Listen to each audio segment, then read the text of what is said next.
Well, you might recall when Sheila Gunn Reid and I, and many of our talent around the country, hosted an election night live stream. It's become a bit of a regular event here at Rebel News. Now, tonight are the Alberta municipal elections, including an election that the Alberta government is holding for the federal Senate seats in that province. That's going to be very interesting. However futile it may be, we all know that Justin Trudeau would never respect those results. There's also a referendum on equalization. So interesting things happening tonight in Alberta. I don't know if it rises to the level of a live stream because most of the races are very local.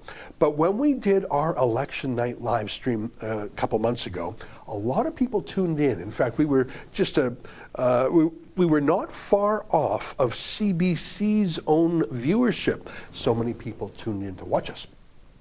Well, the thing is, most of the political parties did not have a standard victory party. Of course, the party leaders normally have that in their own home riding. It's when their friends and their family and their campaign volunteers greet and get together to celebrate or to mourn. But because of COVID rules, most of the parties didn't do that, except Maxime Bernier and the People's Party. Now, he didn't meet in his home riding of Beauce, Quebec. Rather, and I thought it was interesting, he chose Saskatoon, Saskatchewan, which actually makes sense because the PPC did so well in the prairies. Here's a glimpse of that night in Saskatoon. It was sort of fun to see it. Take a look.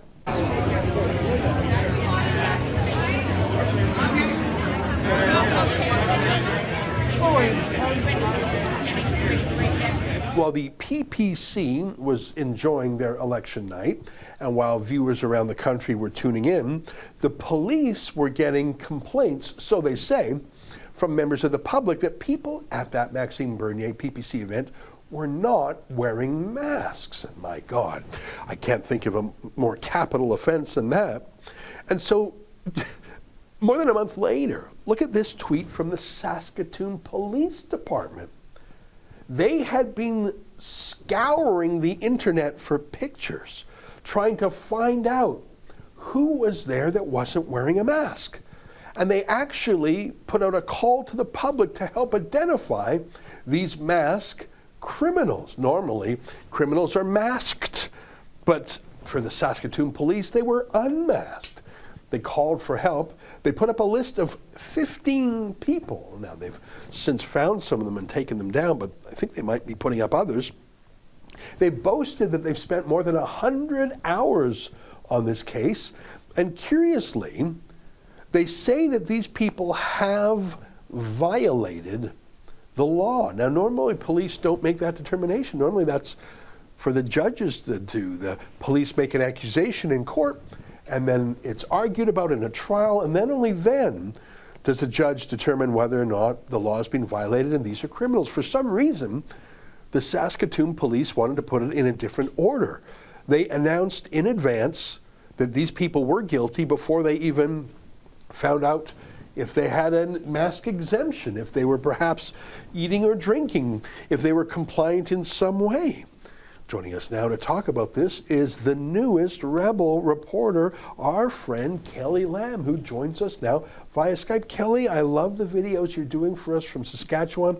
There's a lot of news there, including this news. I'm not proud of this news. I think it's an embarrassment to Saskatoon police. Every day, Ezra, I'm watching things go down in this province that I did not see coming. I always thought this was one of the safer and more sane places to be during this whole pandemic and the response to it. But it doesn't appear to be that we are safe from anything anymore. This is only one of many examples of things that I'm really quite just amazed by. Definitely not proud of it as a Saskatchewan resident.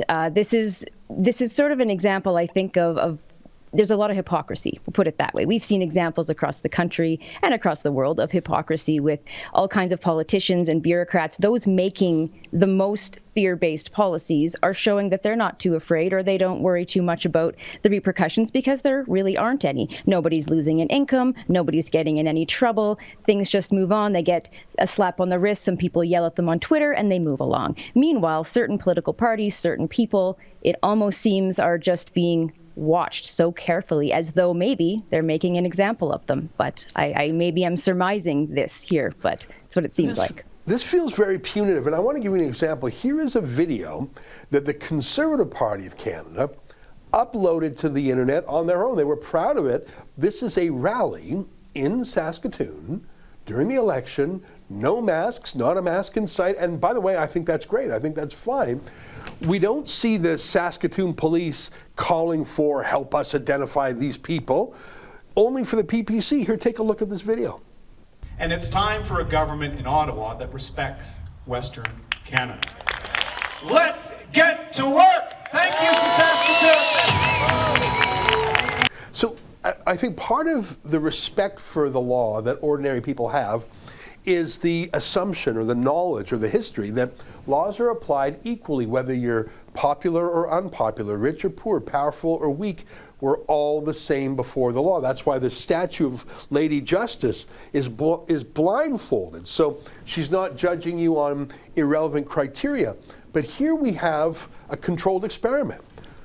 Two parties, same election, everything the same other than one's PPC and one's CPC. And the Saskatoon police are going nuts against Maxime Bernier's party, but ignore O'Toole's. I don't know how anyone could think that's not partisan policing. That's an excerpt from my daily show, the Ezra Levant Show. Every day I do a monologue on the news of the day, then I interview an interesting guest, and then I read my hate mail. You gotta subscribe. Go to rebelnews.com.